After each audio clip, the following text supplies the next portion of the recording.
अस्सलाम वालेकुम। आप देख रहे हैं हमारा चैनल ग्लोबल वीज़ा मेंटोर। अगर आप भी श्रीलंका से पाकिस्तान आना चाहते हैं तो ये वीडियो आपके लिए है। आपको श्रीलंका से पाकिस्तान आने के लिए कौन कौन से डॉक्यूमेंट्स चाहिए, कौन सा वीज़ा आपको अप्लाई करना चाहिए, ये सारी मालूमात आपको इस वीडियो में मिलेंगी। सबसे पहले आपने किसी भी ब्राउज़र में जाके लिखना है पाकिस्तान वीज़ा लॉगिन, तो जो सबसे पहले लिंक आएगा इसको आपने क्लिक कर देना है। ये लिंक जो है डिस्क्रिप्शन में भी पिन कर दिया गया है, कमेंट में भी आपको मिल जाएगा।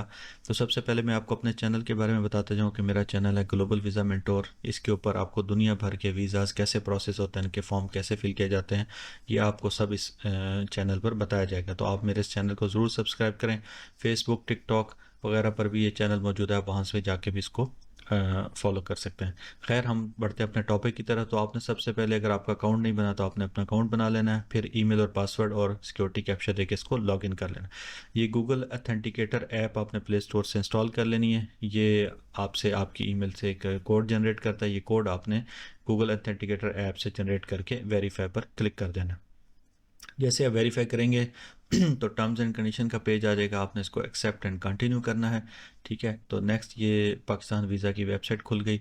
तो यहाँ पर आप देखें जो आपके अकाउंट से वीज़ा अब तक अप्लाई हो चुके हैं उनकी डिटेल आ रही है। अल्हम्दुलिल्लाह हमारी टीम ने अब तक 46 पाकिस्तान के वीज़ा जो हैं वो ग्रांट करवाए हैं। कुछ वीज़ाज़ रिजेक्ट भी हुए हैं, कुछ इन प्रोसेस में हैं। तो ये सारी डिटेल यहाँ पर आ रही होती है। यहाँ पर आपने ट्रैकिंग आईडी डालकर उसको देख लेना है। तो पहले हम आगे बढ़ने से पहले मैं आपको बताता चलूँ कि यहाँ पर एक कॉन्टैक्ट अस का टैब है। जब जैसे ही आप इसको क्लिक करेंगे तो यहाँ से एक और विंडो आपके सामने ओपन होगी। यहाँ पर आप देखें पाकिस्तान जितने भी वीज़ाज़ की कैटेगरी आपको दे रहा है वो सारे यहाँ पर शो हो जाते हैं। आप इनको क्लिक करके इनकी डिटेल दे सकते हैं, एग्ज़िट परमिट, और यहाँ तक कि आप जो ये वीज़ा अप्लाई कर रहे हैं इसकी फ़ीस भी आप खुद कैलकुलेट कर सकते हैं। आपको किसी एजेंट को पैसे देने की ज़रूरत नहीं है। यहाँ पर आप जाके वीज़ा कैटेगरी सेलेक्ट करें, फैमिली विजिट, वीज़ा सब कैटेगरी सेलेक्ट करें, एंट्री टाइप आप सेलेक्ट करें और एप्लीकेशन टाइप आप यहाँ पे एंट्री रख लें। और आप जिस कंट्री से हैं, अभी हम यहाँ पर फॉर एग्जांपल इटली का सेट कर लेते हैं और कैलकुलेट फ़ीस कर लेते हैं। तो ये देखें $52 जो है ना तकरीबन फ़ीस आ रही है।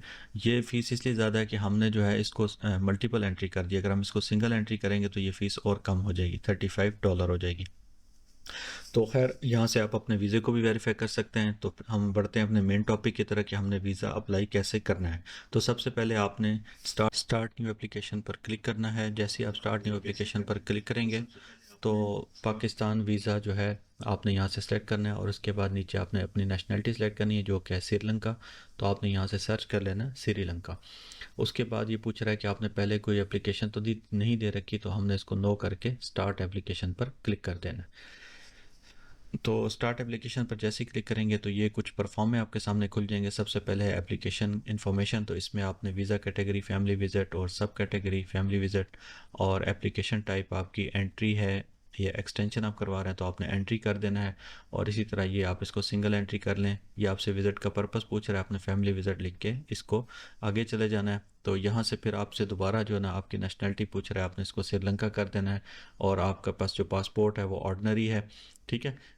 और यहाँ से आपने अराइवल और डिपार्चर का जो पोर्ट है वो सिलेक्ट करना है और अराइवल और डिपार्चर की डेट सेलेक्ट करनी है। ये आपकी जो टिकट होगी उसके हिसाब से आपने पुट कर देना है। फिर ये आपसे पूछ रहा है कि आपका पासपोर्ट नंबर क्या है। तो श्रीलंकन पासपोर्ट पर जो आपका नंबर होगा वो आपने यहाँ से सेलेक्ट करना है, पासपोर्ट ऑर्डनरी कर देना है। और इशूइंग अथॉरिटी जो है ना ये भी आपके पासपोर्ट पे लिखी होगी, तो वहाँ से देख के आपने इसको लिख लेना है। तो पासपोर्ट कंट्री आपसे पूछ रहा है, तो पासपोर्ट कंट्री श्रीलंका है, आपने यहाँ से इसको श्रीलंका सेलेक्ट कर देना है। इशू और इसकी एक्सपायरी डेट, ये याद रखिए कि आपका पासपोर्ट जो है वो कम से कम 6 मंथ्स के लिए वैलिड हो।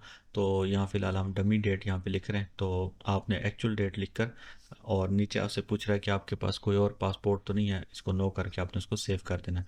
उसके बाद पर्सनल इन्फॉर्मेशन का पेज आपके सामने ओपन हो जाएगा। यहाँ पे आपने सर नेम और आपने गिवन नेम लिखना है। ये पासपोर्ट से देख के लिख लीजिएगा, मैं डमी लिख रहा हूँ।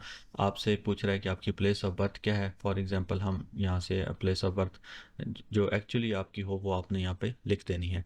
और आपसे डेट ऑफ बर्थ पूछ रहा है ठीक है, कंट्री ऑफ द बर्थ और प्लेस ऑफ बर्थ, ये आपने, अगर आपकी पाकिस्तान है तो पाकिस्तान का सिटी और पाकिस्तान आपने सेलेक्ट कर लेना है। ठीक है, बाकी चीज़ें जो हैं जहाँ स्टार नहीं लगा वो मैंडेटरी नहीं है। जेंडर मेल कर दें और मैरिटल स्टेटस आप अपना लिख लें, और उसके बाद सिर्फ और सिर्फ आपने ईमेल और अपना श्रीलंका का कॉन्टैक्ट नंबर यहाँ पे लिखना है। बाकी सारी चीज़ें जो है ना फॉर्मेलिटी है वो ना भी लिखें तो ये तब भी प्रोसीड आगे। साथ साथ आप देखते जाएं ऊपर आपकी फ़ीस भी शो होती जा रही है। ठीक है, अब आपकी फैमिली इन्फॉर्मेशन है, इसमें सिर्फ आपने अपने फादर और मदर का डाटा डालना है। इसके अलावा आपने इसमें कुछ भी नहीं डालना। ठीक है, फ़िलहाल हम इसमें डमी डाटा लिख रहे हैं और उनकी फादर और मदर की नेशनैलिटी आपने बतानी है।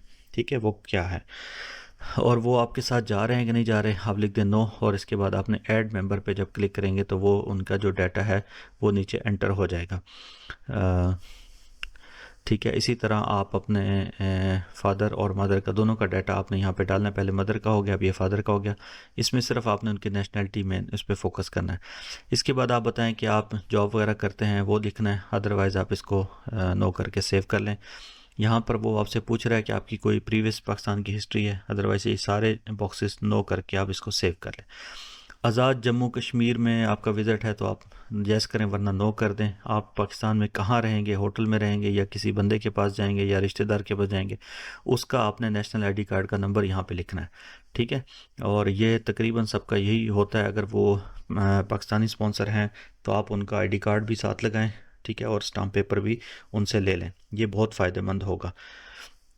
ये ई स्टाम्प पेपर आजकल आ गए, आपने वो अटैच करना है। ये सारी चीज़ें आपने उस अपने स्पॉन्सर के लिखने के बाद आपका ये जो ट्रिप है ये स्पॉन्सर्ड है तो आप इसको फ़िलहाल नो कर दें, क्योंकि स्पॉन्सर्ड से मुराद यहाँ पे वो फाइनेंशियल टर्म्स में ले रहा है।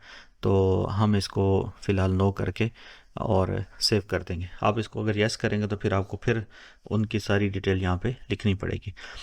इसी तरह ये सारी चीज़ें आपने लिख दी हैं। अब आपका डॉक्यूमेंट्स का सेक्शन आ गया।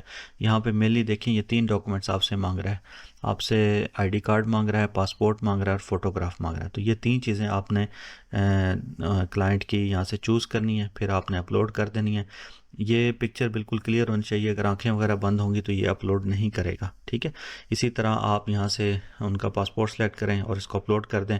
इसी तरह जो आपके स्पॉन्सर हैं, जो आपको पाकिस्तान में स्पॉन्सर कर रहे हैं, तो आपने उनसे एक ई स्टाम्प पेपर लिखवा लेना है और वो यहाँ पे आपने अटैच कर देना है। क्लाइंट का आईडी कार्ड भी लगेगा, क्लाइंट का पासपोर्ट भी लगेगा, उसकी पिक्चर भी लगेगी। ठीक है, ये सारी चीज़ें आपने यहाँ से अपलोड कर देनी है। ये मैंने इटली का डमी जो है ना रेजिडेंस कार्ड भी लगा दिया, पाकिस्तानी स्पॉन्सर का आईडी कार्ड भी लगा दिया है। ठीक है, ये सारी चीज़ें लगाने के बाद ये देखें, ये स्टाम्प पेपर भी लगा दिया, एक डमी स्टाम्प पेपर लगा दिया। ये सारी चीज़ें आपने सेव कर लेनी है। उसके बाद ये रिव्यू का पेज आपके सामने आ गया, इसको आपने अच्छी तरह इस डाटा को रिव्यू कर लेना है। अगर आप इसमें कुछ चीज़ ऐड करना चाहते हैं या माइनस करना चाहते हैं तो वो आप कर सकते हैं एडिट में जाकर। खैर, उसके बाद आप ये आप इसको सेव करें और प्रोसीड टू द पेमेंट कर दें। $35 आपने ये फ़ीस पे करनी है। ठीक है, जैसे ही आप प्रोसीड टू द पेमेंट करेंगे तो ये टर्म्स एंड कंडीशन का पेज आएगा। आपने यहाँ पे भी चेक बॉक्स को टिक करना है और अपने कार्ड से जो है आपने पेमेंट कर देनी है।